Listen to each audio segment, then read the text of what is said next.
When you choose discipline, something strange begins to happen. Not inside you, but around you.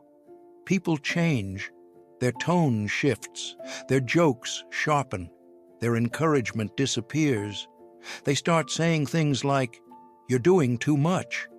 You're obsessed. You need balance." They smile when they say it, but something underneath is tight.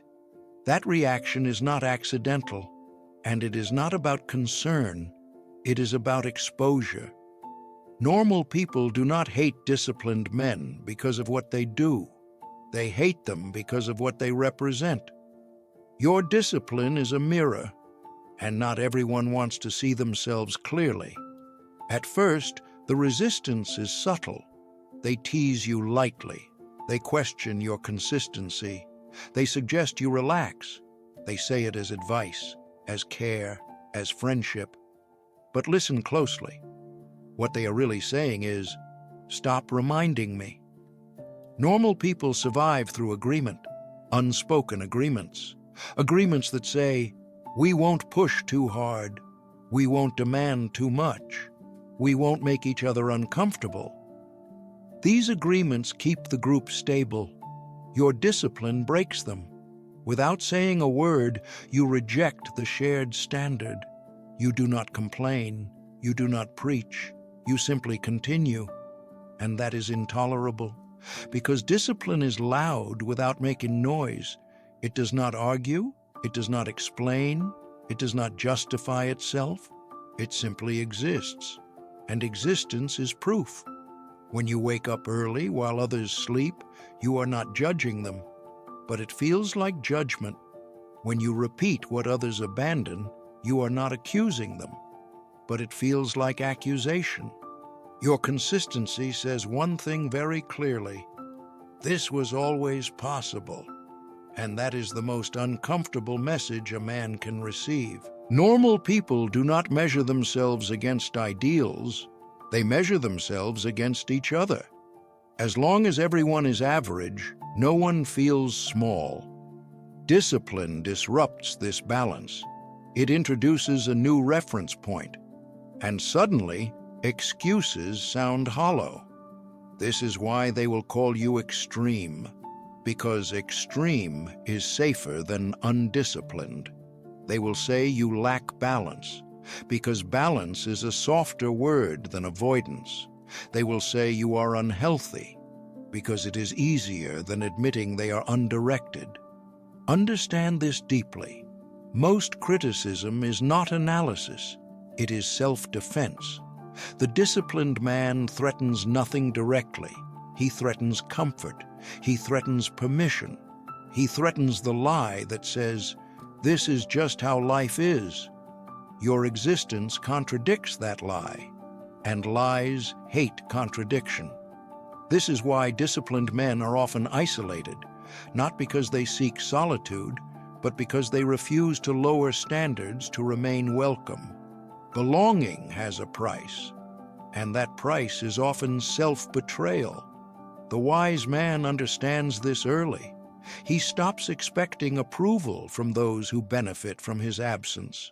He stops explaining himself to those who fear his presence. He learns a quiet rule: never ask permission to outgrow the environment that made you weak. Normal people want you close, but not ahead. They want you familiar, but not transformed. They want you improving, but not consistently, because consistency removes plausible deniability. Watch carefully what happens when you miss a day. Nothing. No one notices. No one comments.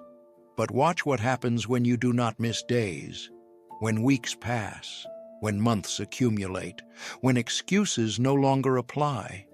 The tone changes.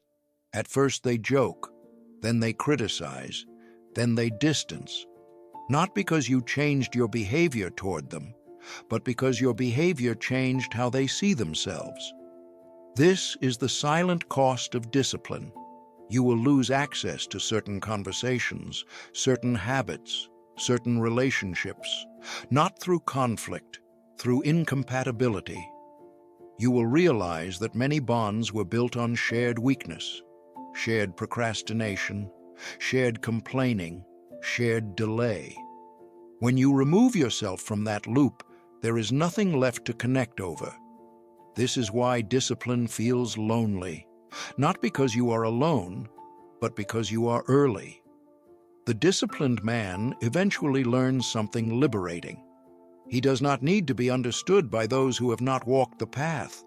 He does not need validation from those who avoid discomfort. He does not need applause from those who fear silence. Silence becomes his refuge, because silence does not negotiate, silence does not judge, silence allows continuity. There is a moment every disciplined man faces, a moment when he must choose belonging or becoming, comfort or character, approval or identity. There is no option that offers all three. Normal people will never tell you this directly, but their behavior will. They will encourage you to slow down, to relax, to enjoy life. But watch what happens when you actually do. They relax, because the threat is gone.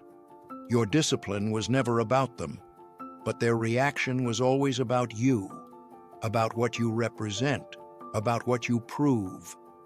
The wise man does not resent this. He understands it.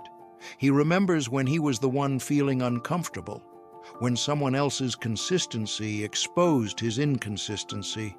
He does not become bitter. He becomes precise. He learns not to perform discipline. He learns not to display it. He learns not to weaponize it. He simply continues, because discipline is not a message, it is a boundary. It says, "This is who I am. This is what I tolerate. This is what I repeat." No explanation required. Over time, something interesting happens. The noise fades. The critics fall silent. The comments stop. Not because they accepted you, but because they adjusted. They reclassified you. You are no longer someone to compare themselves to. You are different, and that is safer. Some will disappear completely. Others will watch quietly. A few will follow. Do not chase any of them. Your task is not to lead, it is to remain. This is the final lesson most men never learn. You do not build discipline to inspire others. You build it to become unbreakable. Any influence beyond that is incidental. If your growth makes others uneasy, you are finally operating at the correct level. If your silence unsettles them, you have stepped outside the agreement. If your consistency annoys them, you are no longer participating in excuses. Do not soften yourself to be digestible. Do not explain yourself to be accepted. Do not dim discipline to preserve comfort. The path was never meant to be crowded. It was meant to be walked, quietly, alone, if necessary. Normal people will call you obsessive. Let them. They need that word. Without it, they would have to call themselves undisciplined. Continue, not to prove a point, but because stopping would mean returning to a version of yourself you have already outgrown. Walk silently, stand firm, and remember, when discipline makes others uncomfortable, it is because it has made you free.